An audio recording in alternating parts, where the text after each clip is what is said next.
Srila Prabhupada, devotees often comment that I am a strict follower of your instructions.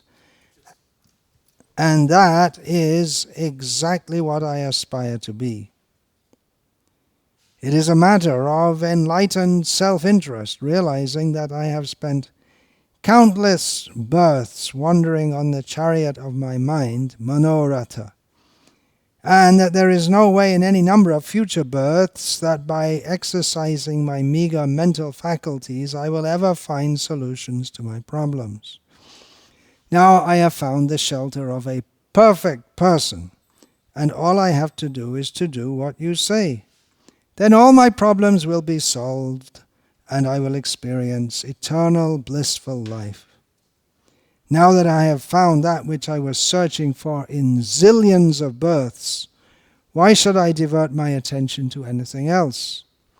Having attained perfect guidance from your lotus mouth, it would be sheer madness to think of doing anything else or to imagine that with my feeble intellect I can discover something better than what you have given. Bahujoni Brahminat Loinu Sharan Nija Gune Kripa Koro Adham Taran. O Lord, hopelessly taking birth over and over, I have now come to you for refuge. Please show your merciful nature and deliver this wretched soul. Bhavantame vanu charan nirantara prashanta nishesha manoratantara kadaham aikantika nitya kinkara prahashayashyami sanata jivitam. By serving you constantly, one is freed from all material desires and is completely pacified. When shall I engage as your permanent eternal servant and always feel joyful to have such a fitting master?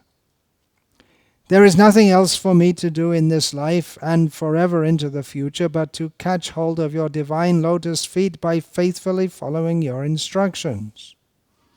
With great confidence and enthusiasm, I must recommend this path to others. Among all your instruction to preach the instructions of Krishna is, you stated, the most important philosophical understanding. With this in mind, as an aspiring servant of your instructions, I find the following statements of yours continually reverberating in my mind. Book distribution and farms. These are our solid programs. They can change the whole world. The whole foundation of animal civilization can be destroyed. If I have hope for still living, I wanted to organize the farms, make it perfect, simple living and high thinking. If these farms become successful, then the whole world will be enveloped by Krishna consciousness. Srila Prabhupada, with faith in your word, some devotees connected with my lowly self have started some rural communities and gurukuls. It has been and will continue to be a great challenge, particularly because we aim to closely stick to your vision and not compromise in any way, which means going against everything modern society stands for, and even much of which ISKCON today stands for. Still, we are happy to report that by your grace, things are going on rather well. Families are happy to forswear city comforts like electricity and running water, so as to avail the benefits of simple living and high thinking in a devotionally surcharged community. It is our great pleasure to dance in Mangalarati with the naturally enthusiastic Gurukul boys and everyone else, and to see the cows, bulls, and human residents and visitors happy.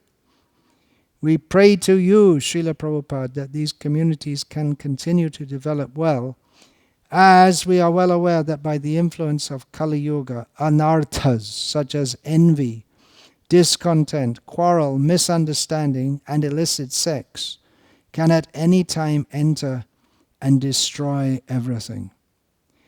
We are also very afraid of demons and are reminded of the situation you described in Krishna book, which happened to be the first words of yours that I ever read in this lifetime. Vrindavan was always absorbed in thought of Krishna. Everyone remembered his pastimes and was constantly merged in the ocean of transcendental bliss. But the material world is so contaminated that even in Vrindavan, the asuras or demons try to disturb the peaceful situation. We are afraid that misguided altruists will oppose our projects because we do not subscribe to their hellish school curriculum and false egalitarianism. Quite possibly, our most dangerous opponents will be those who claim to be your followers, but in their attitude toward varnashram dharma are more like karamis and demons. In this atmosphere, while trying to do what you clearly stated you wanted, we feel like Devaki at the mercy of Kamsa before Krishna's birth, fully dependent on Krishna's protection, but with no overt sign of Krishna's presence, and the presence of Kamsa being very real and frightening. Where can we go? What can we do to be safe? We have no answers to these questions but to exclusively depend on Krishna's mercy. Srila Prabhupada, you know Krishna. It was on his order that you came to this world and gave us multiple projects for establishing Krishna consciousness, among which you especially stressed book distribution, farms, and Varnashram Dharma. Varnashram Dharma is Krishna's system, and although we know that you must be already doing it, we pray that you intercede with your beloved Krishna to extend his special hand of protection over us, helpless as we are. Srila Prabhupada, please bless all the devotees who have so faithfully, selflessly, and courageously taken to living on your Varnashram farms. I am proud to be associated with them, and I take it as your special mercy upon me that I am able to sometimes join them in their happy Vrindavan life. Also, by your mercy, I am privileged to be associated with some of the most enthusiastic, dedicated, and effective distributors of your books on the planet. Some of them identify themselves as my disciples and are convinced that it is only due to my mercy that they can distribute books. But I view them, along with their compatriots on the farms, with awe. I marvel at your profound mercy upon them and upon myself because of repeatedly parroting what I have heard from you. Book distribution and farms, these are our solid programs. They can change the whole world. Miracles unfold daily. We see Krishna's mercy manifest in those who believe that you are Krishna's representative and that following your instructions is the only way to go. So many devotees in so many places are selflessly performing so many services, and they are all glorious inasmuch as they have taken shelter at your glorious lotus feet. Srila Prabhupada, may these great souls always continue to glorify you by their lives, and may I one day be fit to be called your servant and the servant of your followers. Always aspiring for your glance of satisfaction, the most wretched and idiotic Bhakti Vikasa Swami. Srila Prabhupada ki Jai. Hare Krishna.